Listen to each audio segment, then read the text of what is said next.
¿Cuántos quieren palabra de Dios? Muy bien, los que quieran palabra de Dios, acompáñenme a esta eh, historia que está basada en el primer libro de Crónicas, en el capítulo 21, y que se llama El precio de mi historia. El precio de mi historia. Para algunos les suena como ese programa famoso del precio de la historia, pero estamos hablando hoy del precio de nuestra historia, de la personal. ¿Y por qué hablamos del precio de mi historia? Porque en este mes de enero estamos desarrollando algo lindo que está en la palabra de Dios y es el principio de las primicias. ¿Cuál es ese principio? Las primicias. La primicia. Gracias, Susanita. Las primicias son un principio muy bonito porque pone en orden toda nuestra vida. Y hemos estado hablando de la primogenitura, hemos estado hablando acerca de una de las mayores metas que debemos tener en nuestra vida, que es ser verdaderos discípulos. Hemos estado hablando de la oración como una herramienta para poder poner en orden toda nuestra casa, nuestra vida. Pero hoy es importante que a través de esa historia usted y yo reconozcamos que para poder ser primicias tenemos que pagar un precio.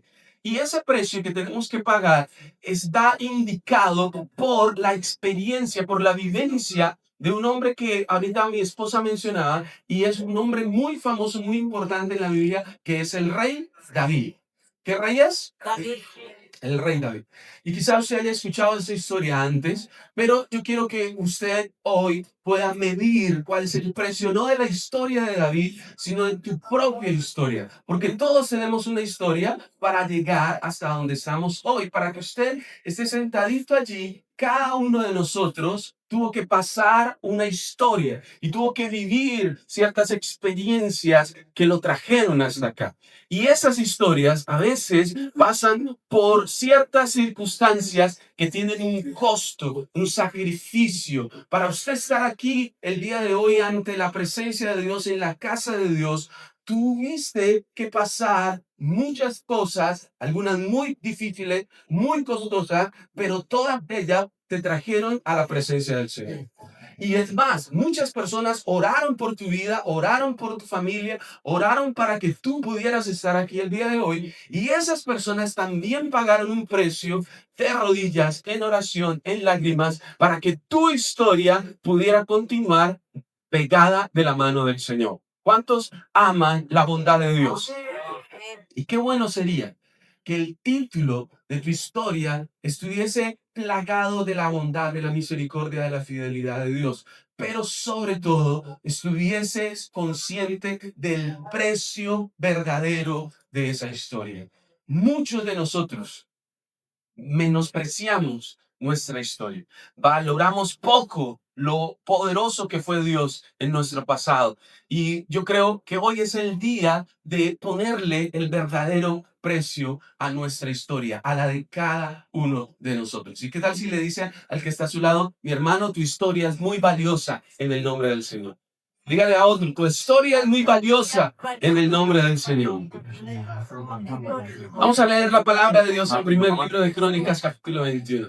Vamos a leer desde el versículo 1 hasta el versículo 7. Dice la palabra de Dios: y Satanás, diablo asqueroso, chancludo, se puso en contra de Israel e incitó a David para hacer un censo en Israel.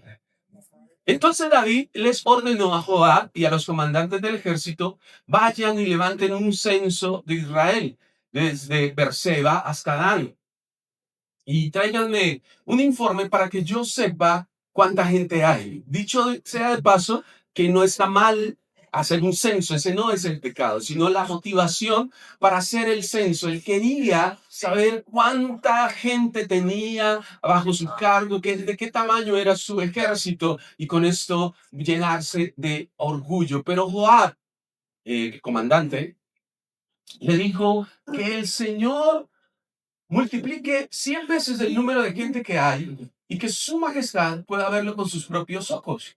Pero, majestad, ¿qué importancia tiene saber cuántos hay si todos son sus siervos?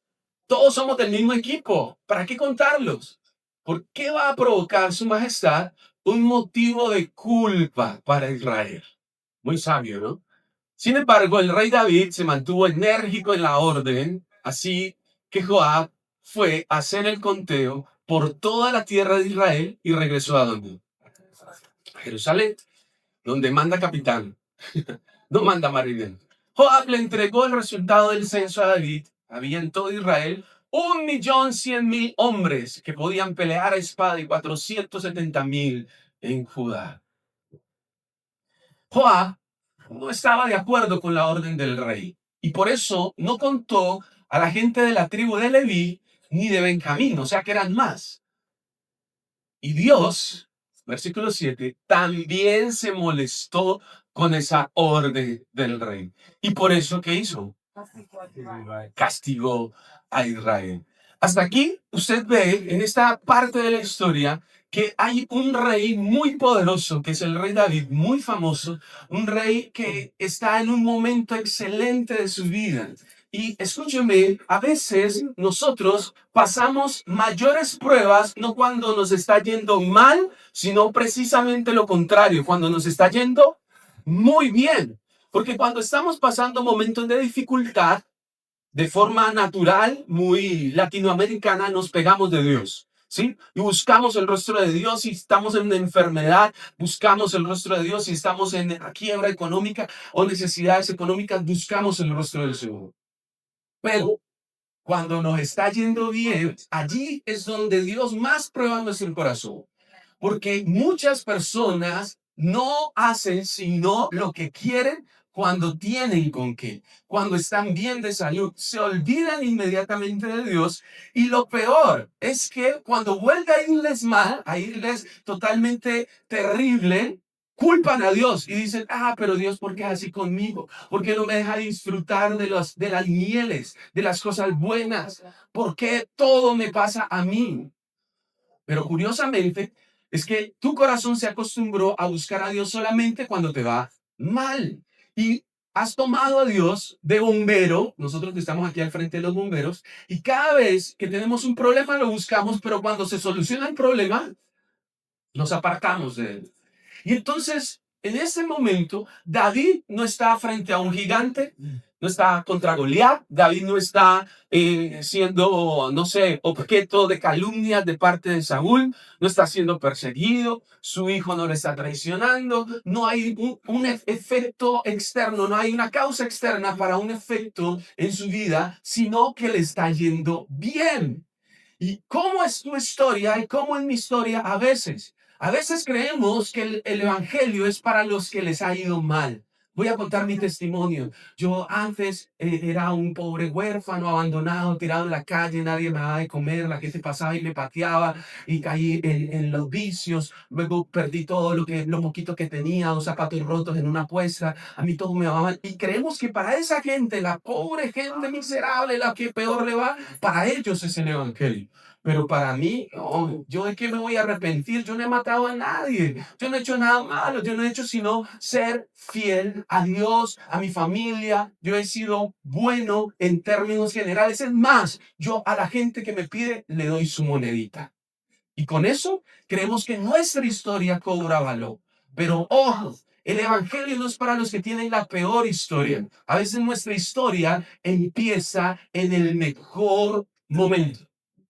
Cuando sentimos que no necesitamos a Dios, cuando sentimos que no necesitamos de nadie, cuando sentimos que las cosas están fluyendo, floreciendo, que todo va súper, como en este momento en nuestro país, que la gente va flotando en nubes de gloria, en cúmulos de nubes en nuestro país. La gente dice, todo va bien, el salario mínimo va bien, la gasolina va a bajar, todo va a estar excelente, la salud, uno nomás llama y le da la cita al otro día, es fabuloso nuestro país. Nadie dice amén, ni siquiera por fe.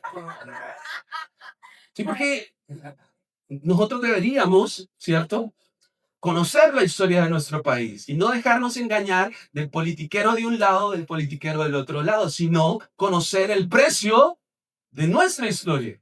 Y me fascina que esta historia está contada desde el punto de vista de aquel que entendió que cuando David estaba contando su ejército, lo hacía porque estaba tan satisfecho con su trabajo que quiso ganarse el aplauso de cuántas personas estaban a su favor, de cuántas cosas buenas había hecho. Quería que le reconocieran, quería que lo levantaran en hombros y dijeran, este es nuestro rey, el rey David el mejor. ¿Cómo era esa canción? ¿Cómo era que decía?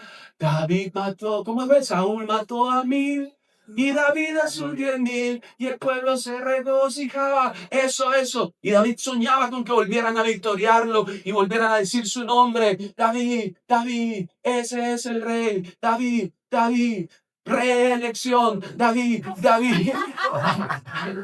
Vamos por David, muero por David, yo quiero matar por David. Cuando hicieron ese censo, la gente decía, no, yo no voy a votar ni por de la Espriella, ni por el que diga Petro, sino por David. Claro, eso era lo que quería David, un reconocimiento. Y muchas veces las personas olvidamos que nuestra historia no tiene que ser triste para que empiece mal. Solamente con que empiece sin que Dios te haya autorizado, ahí ya tu historia empezó mal. ¿Se ha escuchado eso? David mandó a hacer un censo, pero autorizado por Dios, consultó a Dios, buscó a Dios para hacer este censo, ¿sí o no? ¿Sí o no, iglesia? No lo hizo. No era algo malo hacer censos, ni en esa época ni ahora, pero no consultó a Dios porque él tenía una intención incorrecta y era buscar su propia gloria. Y aquí es donde usted tiene que preguntarse cómo empieza tu historia.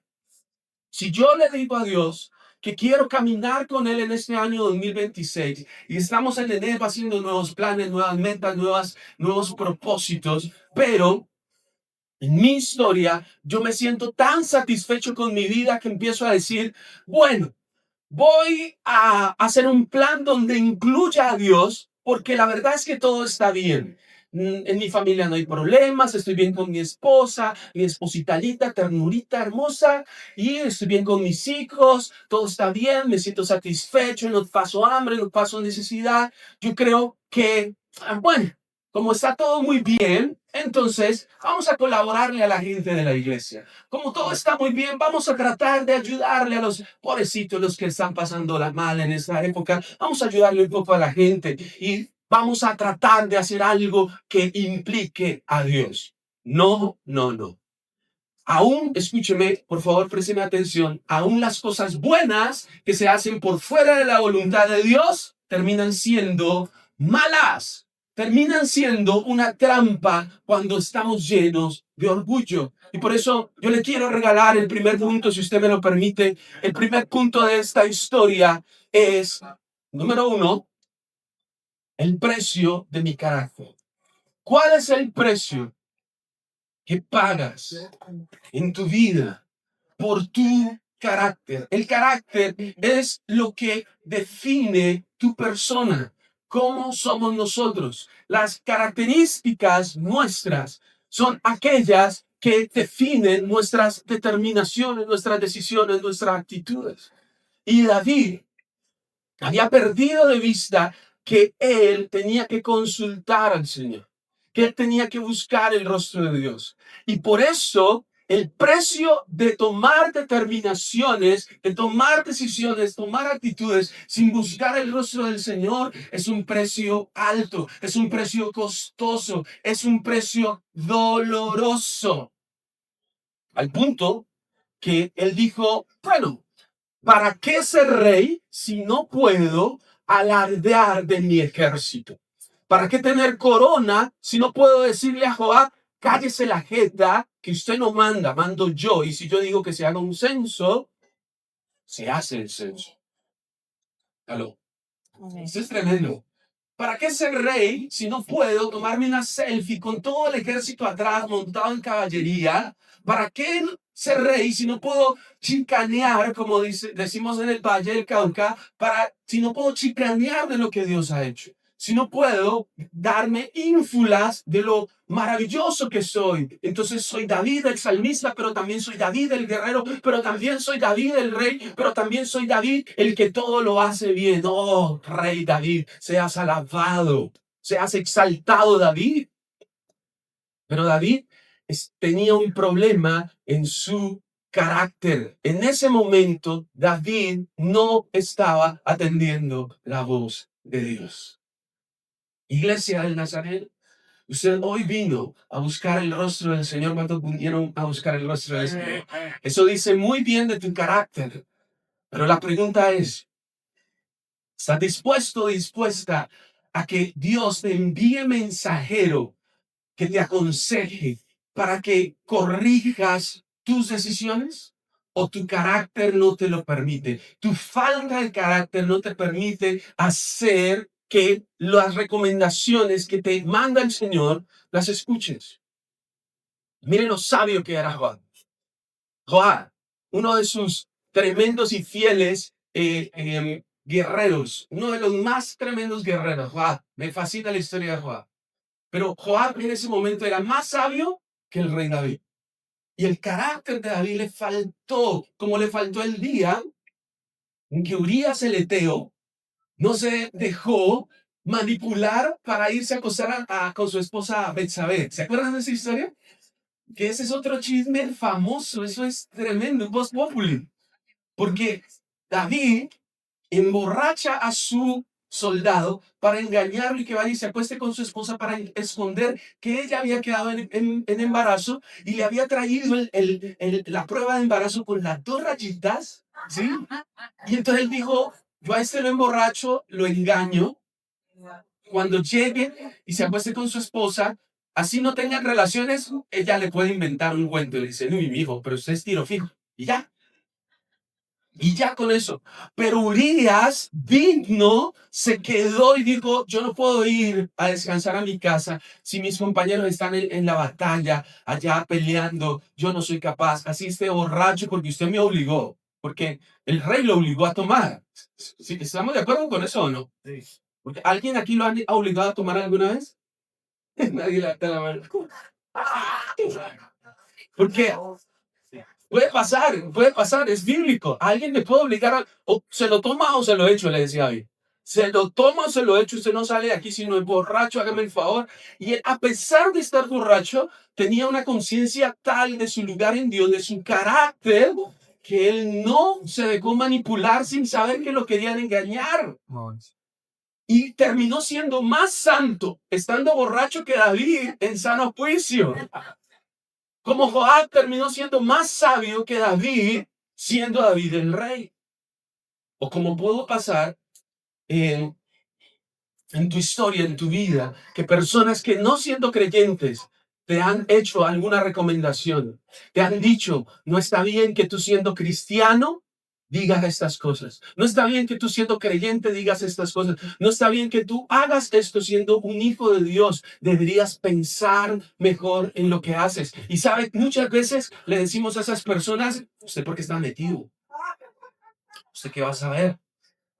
Por lo menos arrepiéntase, congréguese. Por lo menos, yo al menos soy nazareno de corazón. Soy nazareno de corazón. Y nos sentimos orgullosos y nos sentimos que hacemos grandes eventos y que sentimos que hacemos parte de algo poderoso, algo grande, pero no tenemos carácter para aceptar las recomendaciones de alguien que tiene razón, que te está queriendo. Y no estoy hablando de los pastores, que te quieran de pronto aconsejar o que te quieran dar una recomendación. No, a veces no es el pastor, a veces no es alguien superior a ti. A veces es alguien, como en el caso de Joab, que estaba por debajo del rey, pero que tenía la sabiduría de Dios.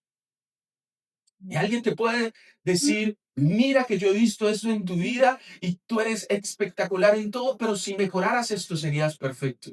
Y muchas veces le cerramos la puerta en la nariz a esas personas y les decimos, no se meta, no me diga nada. Ah, antes mírese usted y le devolvemos el consejo en forma de venganza diciéndole, "Ah, con palabra de Dios, usted no es así, no mirar la paja en el ojo ajeno y no mira la viga que hay en el suyo. Te lo dice el Señor. Porque queremos todo espiritualizarlo. Pero en realidad nos falta muchas veces que Dios forme nuestro carácter. Y por eso aquí David empieza entonces a imponer su propia voluntad. Y es una, digamos, de las escenas más tristes de toda la Biblia, es esta escena. Si usted la ha leído, y ya vamos a terminar de leerla, las consecuencias de hacer mi propia voluntad son graves. El precio, iglesia, el precio de hacer nuestra voluntad humana por encima de Dios es un precio alto. Cada vez que quieres hacer lo que tú quieras, de tomar alas y ser libre, libre soy, abrir una ventana y cantar y decir, yo soy más libre que Elsa y quiero hacer lo que yo quiera. Pero en realidad es falta de carácter, no tienes libertad, tienes es una inconsciencia del precio que vas a pagar por hacer tu propia voluntad. Y se los voy a leer, versículo 18, y antes de leerlo, hago una pausa porque me salté del 8 al 18, 10 versículos que son dramáticos. Dios le pone a David a escoger 3 castigos, o 3 años de hambre, o 3 meses siendo perseguido por sus enemigos, o 3 días, a Dios le gusta el 3, ¿no? O 3 años, o 3 meses, o 3 días en la mano de Dios, en el juicio de Dios. Hermano, y David, sin pensarlo, dice, yo prefiero 3 días en la mano de Dios que por lo menos tiene misericordia, que 3 años de hambre o 3 años siendo perseguido por mis enemigos. Eso quiere decir que David conocía la condición del ser humano, que somos muy vengativos, que somos sin misericordia, pero él no sabía el precio de lo que iba a pagar. Y dice la Biblia que el ángel del Señor desenvainó su espada, un solo ángel desenvainó su espada y en un solo momento, en un solo día, empezó a matar 70,000 personas. 70,000 personas. Yo le pregunto algo, iglesia hermosa, ¿de qué sirve nuestro gran ejército si un solo ángel en un solo día puede destruir toda una ciudad? ¿Está escuchando esto? ¿De qué sirve nuestra grandeza si no tenemos ni idea del poder de Dios que con una sola espada es capaz de destruirnos? Al punto que Dios, David lo sabía bien, tuvo misericordia y cuando llegaron al monte Moriah, ahí a Jerusalén, cuando el ángel de Jehová, que estaba arrasando con todo el mundo, llegó a ese lugar, el mismo Dios dijo, ángel, espérate un momento, detenete un momentico ahí. Y entonces el ángel dijo, guarda la espada, no, téngala afuera, un momentito, no hemos terminado, son 3 días, pero pausala porque bájale 2 rayitas, le dije, ¿sí? Bájale 2 rayitas porque van muy rápido y vos, o sea, son muy obedientes. Le dije, vaya y haga juicio y ya iba a acabar con la tierra entre Dios. Calmate. Y entonces el ángel se quedó allí con la espada desenvainada y entonces le da tiempo a David de ir a pedir misericordia. Entonces viene el profeta y le dice, mira, Dios te dice que debes levantar un altar. Todo esto implica entonces que definitivamente David no entendía el precio a pagar. El Cerrito Valle tiene unos 70,000, 70 y pico mil habitantes, ¿no? Imagínense, un solo día, juicio contra todo un pueblo, contra todo un municipio en esa época. Era algo gravísimo. Insisto, familia, la voluntad de Dios es buena, agradable y perfecta. Nuestra voluntad es un peligro. Nuestra propia voluntad, hermano, témale al precio a pagar por hacer tu propia voluntad. Témale, temamos a Dios y tengamos temor y temblor por hacer nuestra propia voluntad, porque el carácter verdadero es formado cuando yo renuncio a todo con tal de hacer la voluntad de Dios. ¿Cuántos aman la voluntad de Dios? ¿Cuántos quieren hacer la voluntad de Dios? ¿Cuántos quieren vivir para el Señor? Dígame amén. Si usted lo quiere hacer, entonces entienda el precio a pagar de nuestro carácter. Ahora sí, versículo 18. ¿Qué dice? Entonces el ángel del Señor le dijo a Gad que le dijera a David que fuera y construyera un altar para el Señor en donde en el lugar donde se trilla el trigo, propiedad de Ornán, el Jebuseo, o sea, un extranjero. Así que David fue e hizo lo que Gad, el profeta, le había dicho en nombre del Señor. Ornán estaba trillando el trigo con sus 4 hijos cuando vio al ángel y sus 4 hijos fueron a esconderse. Ornán vio que David venía acercándose y salió del lugar para mostrarse ante él. David le dijo a Ornán, véndeme el lugar donde trillas tu trigo para que yo pueda hacerle un altar al Señor. Véndemelo al precio justo para que la epidemia deje de atacar al pueblo. Ornán le respondió, tómelo. Y por favor, le regalo este versículo maravilloso. Los que les gusta tomarle fotos a los versículos, tómenle fotos a este. Tómelo. Que el Señor, mi rey, haga lo que crea más conveniente. Mire, yo ofrezco a mis bueyes para sacrificio los maderos de las herramientas, los doy para la hoguera y el grano para las ofrendas. Yo le entrego todo. Este versículo es maravilloso porque hago una pausa allí. Un extranjero dispuesto a entregarlo todo con tal de servir al rey, adorar a Dios, detener el caos, ¿cierto? Y dice, yo le entrego todo. Un extranjero. Y ya tenemos entonces un comandante más sabio y un extranjero más entregado. Pero el rey le dijo nuevamente a Ornán, no, yo te compro el lugar al precio justo, porque no voy a ofrecerle al Señor algo que te pertenece a ti. O como dice otra versión, algo que no me cueste. Ni tampoco le voy a ofrecer sacrificios que no me cuesten nada absolutamente.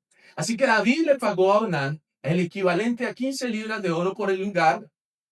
Allí David construyó un altar para el Señor y le presentó sacrificios que deben quemarse completamente y ofrenda de pasa. David llamó al Señor y en respuesta, él le envió fuego del cielo sobre el altar de los sacrificios. Envió fuego del cielo. Luego el Señor le dio la orden al ángel de que ahora sí guardara su espada. Pausa un momento. ¿Cuánto pagó David por este terreno? Ahí dice 15 libras de oro, que en dólares son como $600,000, más de $500,000 por ese terreno. Esto, escúchame, es muy interesante porque David, al entender que cometió un grave pecado, que el precio de su mal carácter fue muy alto, ahora tiene que corregirlo. ¿Cómo lo corrige? Se corrige, escúcheme, entregando lo que me cuesta. Y ese es el precio de mi entrega.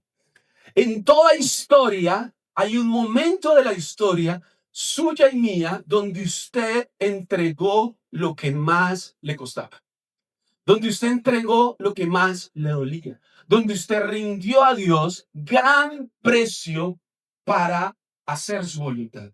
En algún punto de esa historia, usted se humilló delante de Dios. Y allí esta parte de la historia es impactante.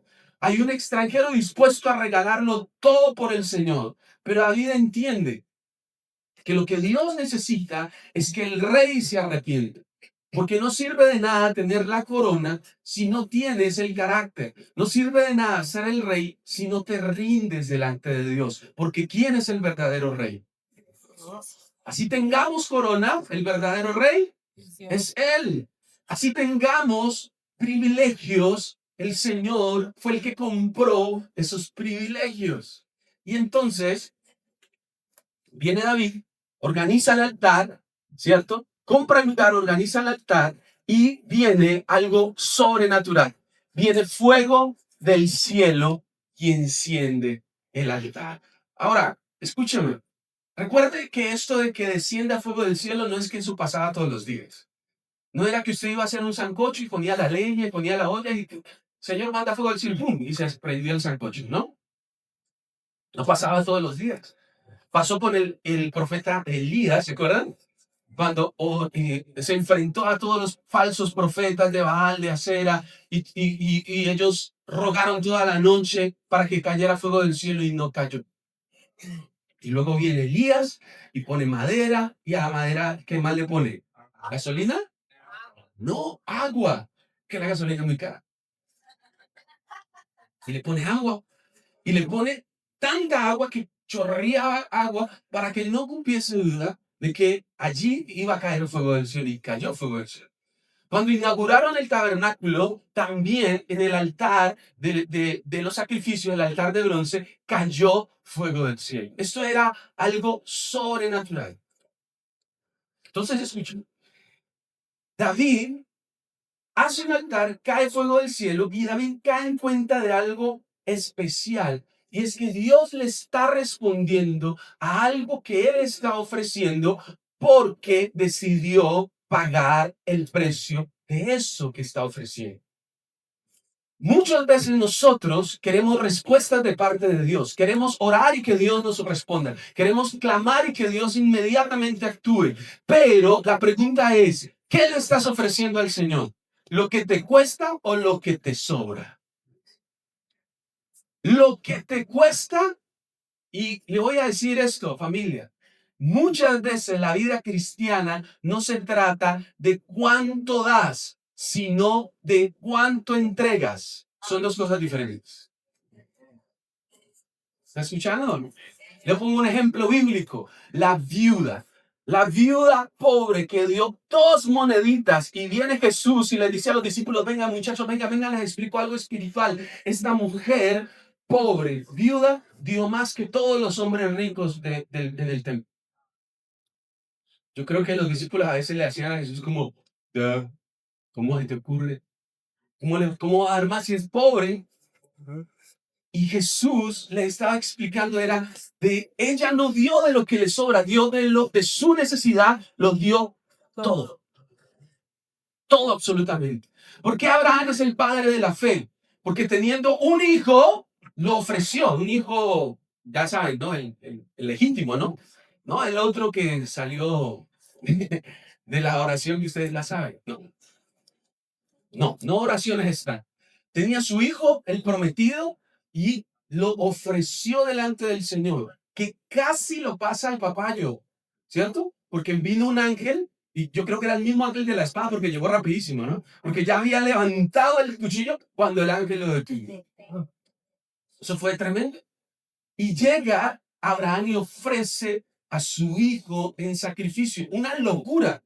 Porque en esa época los que hacían ese tipo de sacrificios eran los paganos. Y yo me imagino la crisis de Abraham diciendo, pero Dios, ¿por qué me pidió esto? Pero yo le creo, yo lo amo, yo le entrego lo que él me diga, yo confío en él. Y cuando el niño lo vio, que el papá iba con él y llevaba un lazo y llevaba madera y llevaba fuego y llevaba un cuchillo, y el niño no es bobo, el niño sabe, él juega Call of Duty, él tiene videojuegos, él sabe cuando está en peligro, él ha visto secuestros en películas, él ha estado allí muy pendiente y él mira al papá y dice, papá, yo te veo raro, si me vas a secuestrar, dime. Si me vas a hacer algo, dime, porque yo veo todo, pero no veo el sacrificio, no veo el animal. ¿Dónde está el animal? Y entonces Abraham le dice, Dios proveerá. Proveerá. Dios proveerá. Y el niño es lindo porque también tiene que ser la fe del niño. Porque el niño se dejó amarrar y todo. Para amarrar a un niño de esa edad es difícil. Por lo menos alcanzarlo es difícil. Y él se entregó. Y es porque era un prototipo de lo que el Mesías iba a hacer. Yo le pregunto algo demasiado obvio. ¿Jesús se entregó voluntariamente, sí o no? Sí, totalmente. Él no fue obligado. No es como dicen los ateos que a veces se burlan de nosotros y dicen, ¿qué tal es de Dios? El papá mató a su hijo para poder salvar a la humanidad. Qué bobada eso. No, no. No fue que el papá mató al hijo. No. El papá ofreció a su hijo, lo entregó, lo dio. Pero él mismo, Jesús dijo, yo doy mi vida, no me la quita. Ajá. Voluntariamente. Y usted y yo que estamos en este lugar, estamos en una época espiritual en donde Dios está esperando que tú le entregues algo de gran precio, de gran valor, algo que solo usted y Él saben que tu voluntad no ha querido dar el brazo a torcer, pero que usted sabe que lo tiene que dejar en el altar hasta que el fuego de Dios lo consuma. Gracias por ese amén de misericordia. Pero todos sabemos que algo tenemos que entregar.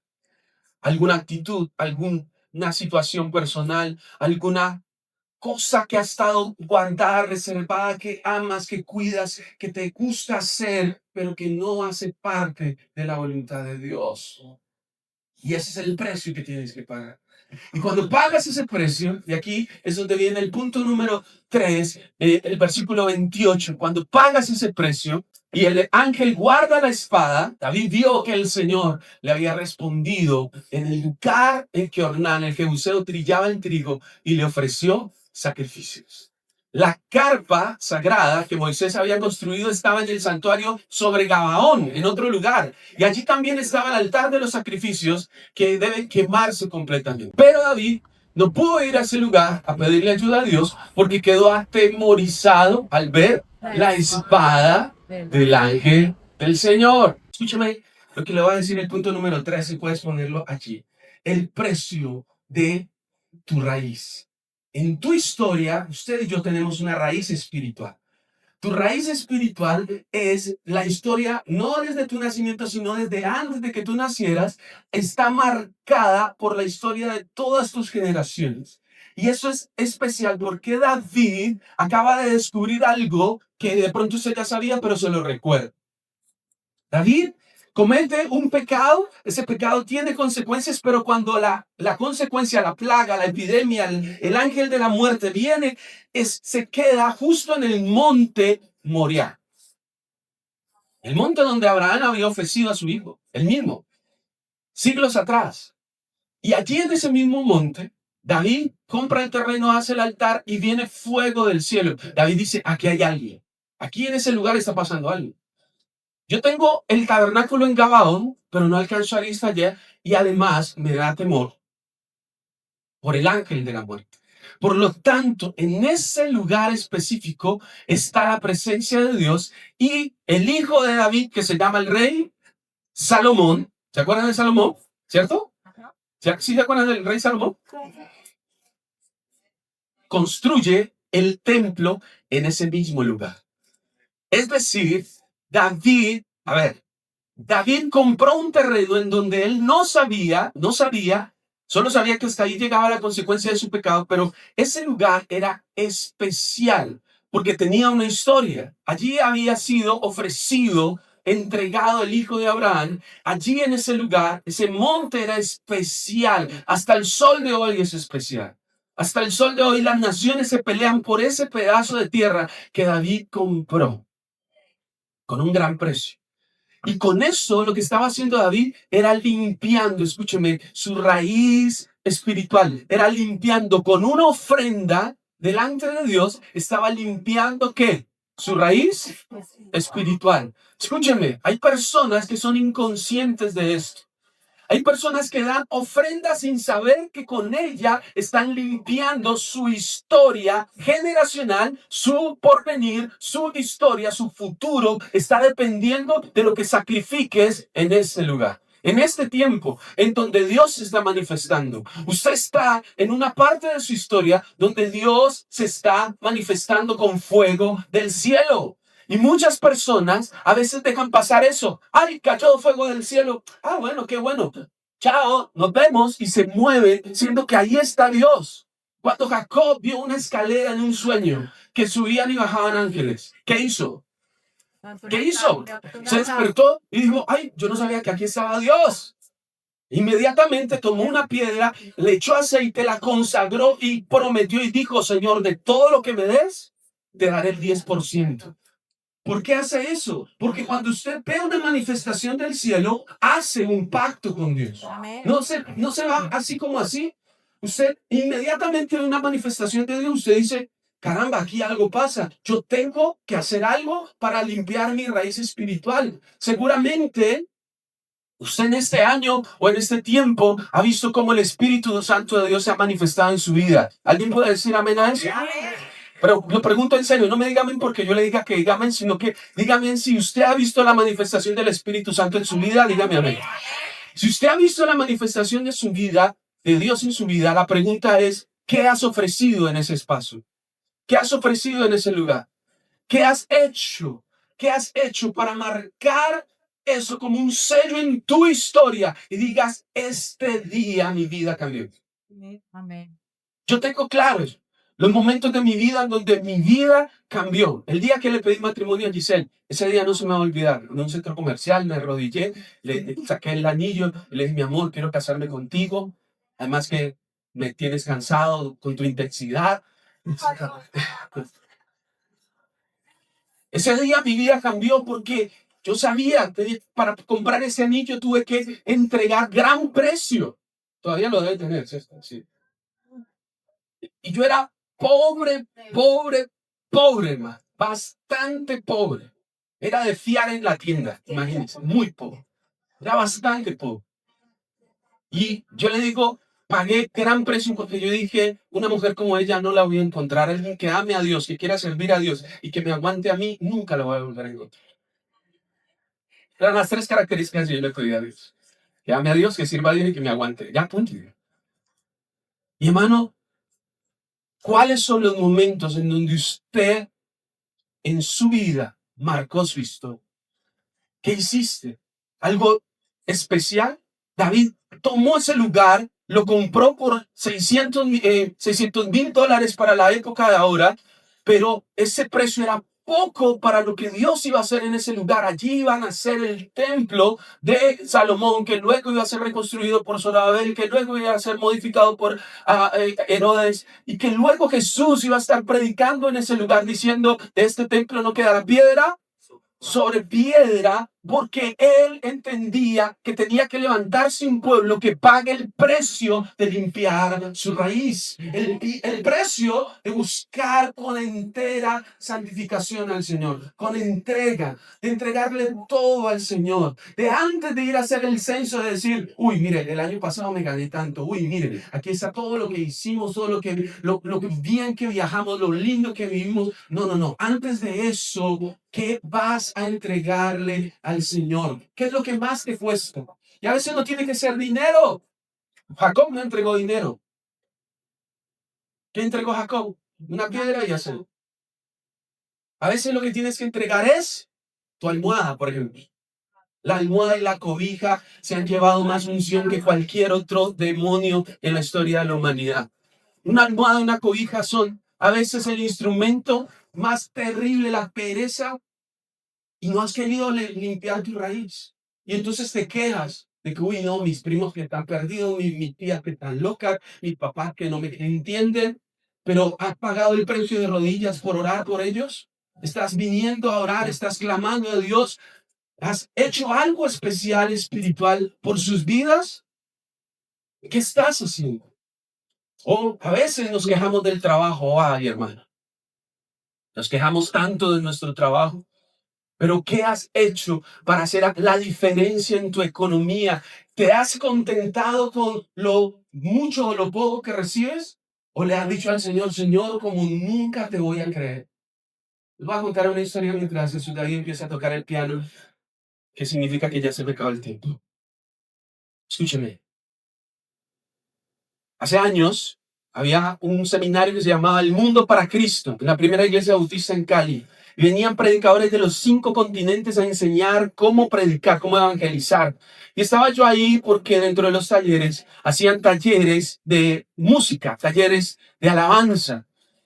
Y entonces en esos talleres, me acuerdo mucho que eh, separaban por grupos a los que querían entrar a cada galería. Entonces salimos del auditorio principal hacia uno de los salones y en el camino un hombre mayor que yo tenía 15, 16 años, me dijo, señor, muchacho, venga, yo le tengo una palabra de parte de Dios. En las iglesias bautistas no se ve eso. No se ve eso de una palabra profética o algo así. Entonces yo no entendía qué significa eso.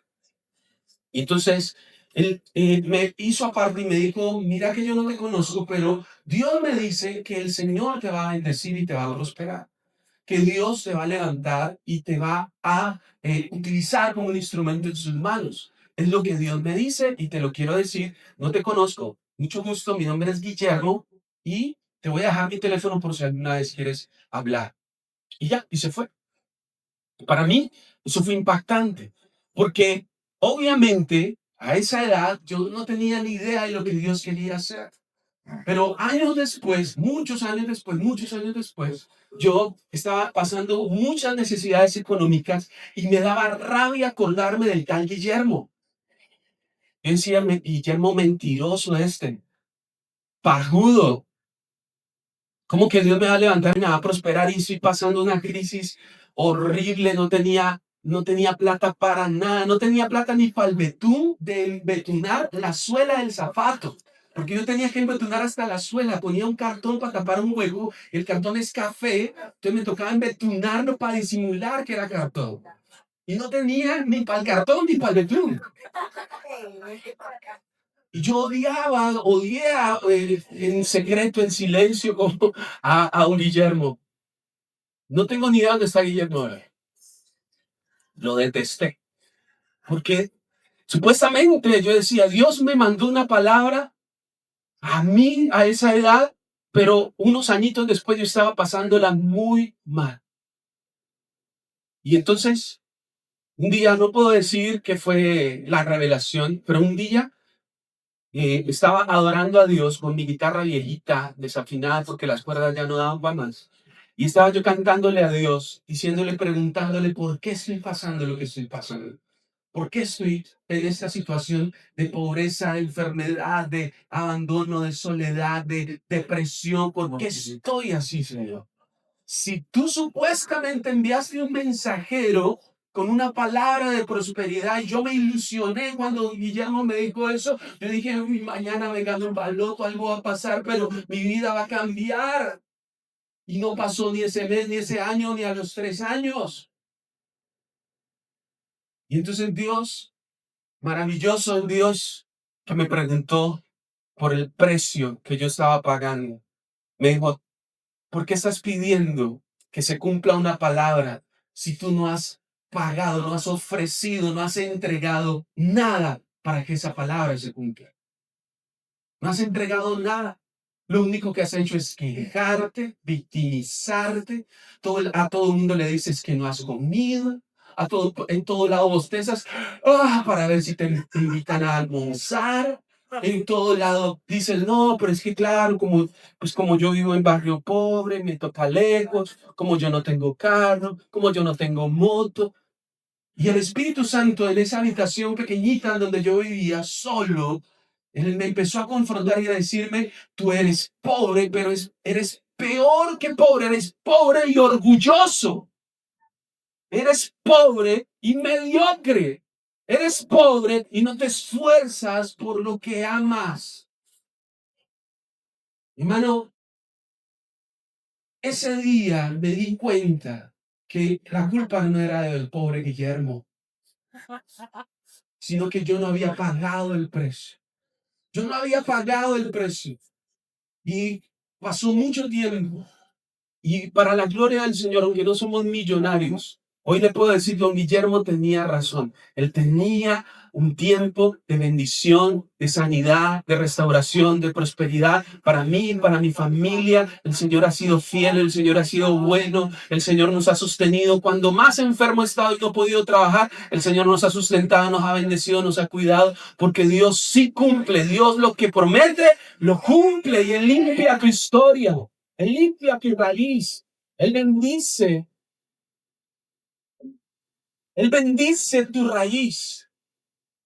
Familia, tu historia, la tuya, iglesia, la tuya se está escribiendo y viene un día, un momento en donde te van a preguntar qué entregaste. David ya tenía claro, yo compré un terreno, yo hice un altar, ese día cayó fuego del cielo, ese día mi vida cambió y no volví a preguntar qué tan grande es mi ejército, sino qué tan grande es mi Dios, porque es mi Dios el que pelea por mí, porque con una sola espada desenvainada me defiende de mis enemigos. Yo ya no necesito nada más, no necesito saber nada más, solo el precio que pagué en ese altar. Y es lo mismo que yo te digo algo a ti en tu historia. Alguien pagó el precio máximo por tu vida y es Jesús de Nazaret. Él entregó su vida, su sangre, su cuerpo, su juventud la entregó para que usted esté hoy acá, dándole todo al Señor, porque Él lo dio todo en la cruz del Calvario. Y por eso Él quiere limpiar tu raíz, limpiar tu historia. Usted no puede irse de aquí creyendo que usted va a ser el mismo. Usted tiene que irse de aquí creyendo que el precio mayor ya se pagó en el altar más impresionante de la historia, que fue la cruz, que fue en ese monte en donde el Señor dio todo para que usted se rindiera delante de Él y viera el cambio que usted necesita. ¿Quieres que la familia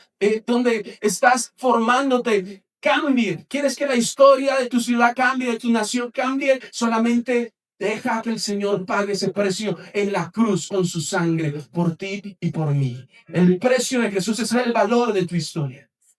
Y si estás pasándola mal, porque hay personas que están llorando a esta hora, que están sintiendo la presión de las dificultades, yo te digo, este no es el final de tu historia. Aunque sientas que viene cosas durísimas, espada desenvainada contra ti, esa espada está bajo el control y la soberanía del todopoderoso Rey. Y Él no te va a destruir. Él te da el tiempo hoy para que te rindas delante del Señor y veas su misericordia y veas su restauración. Tu historia tiene un final de bendición. Tu historia tiene un final poderoso en Dios y te vas a gozar y te vas a sonreír y vas a mirarte al espejo y vas a decir, caramba, no me puedo reconocer. Ahorita soy diferente porque el Señor me transformó, porque el Señor me restauró, porque el Señor hizo algo hermoso con mi vida. Me gozo en el Señor, me gozo en Dios. Y quiero hablarle al corazón de aquellos que en este momento su historia no está siendo la mejor. Es más, ni quisiera que nadie la contara, porque a veces avergüenza nuestra historia. Pero a esas personas el Señor les quiere hablar hoy.